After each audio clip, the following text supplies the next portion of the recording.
It's just less than 8, people. Sorry. Sorry. It's just less than 8. Okay, so percent error. Really, there's no difference here between percent error and percent change. Little tweak, little adjustment as we look at it there. But yeah, we're going to see the same idea. We're still dealing with the change. All right, so that's something that we're, I don't want to say that's not changing. We're still dealing with the change. So yeah, anyway. So yeah, we're still going to do change. And revert, we're still working with original. It's going to result in our percent. Now it's going to give us a decimal. We got to convert it to our percent, but that's the same thing here.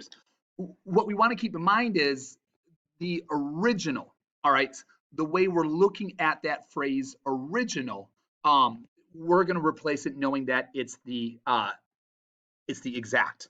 So, or in other words, the actual amount. So the original is going to be the actual that you're dealing with. And you'll see this here in a second that's there. So error doesn't care about whether it's up or down, so an increase or a decrease. So we saw a percent increase, a percent decrease. Error is just like, hey, you're off. You're off. That's it. We don't care if you're above or if you're below. That's what we're dealing with. So we're going to come all the way down. We're going to come up back to some of those problems here, but we get a much clearer display in these two questions. A realtor expected 18 people to show up for an open house, but 25 attended. All right. We want to find the percent error. So what was the change? Okay. Well, 25 minus 18. All right. It's 7. How far away is 18 from 25? However you want to look at it. And then the actual amount. Did 18 actually show up? No. 25 did. All right, so this is where we don't want to really use that phrase of like what we started with, because we can think of the 18 as what we start with in our head. There's percent error. All right, they're going to be very clear when they ask for this. It is the change, but it's the actual that we're dealing with that's here. So yeah, we can reach for the calculator. Fraction bar means to divide. So 7 divided by 25. All right. Again, we can do the mental math and times it by 4. All right, all those types of things. But we're going to get this. We'll change it to a percent. Yep, 20%. So they were off by 28% in their calculation. Let's go to question 2. In science class, Mrs. Moore's students were directed to weigh a 300-gram mass on a balance scale. Tina weighed the object and reported 328. Okay, so the change. All right, yep, it's 28. The actual, though. All right, well, again, Tina's reporting that it's 328, but they're telling you that it was a 300-gram mass.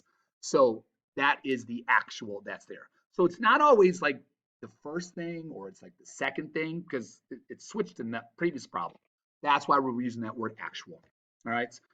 You can say divide by 100 to make it into a percent. And we've talked about this. Remember, percents out of 100. So you could do some cross products and solve. You could realize that you're dividing by a 3 to get over there. You could, again, do a division problem and then change it. It just really depends on your technique that's there. Since I have the calculator, I'm just going to type it on in.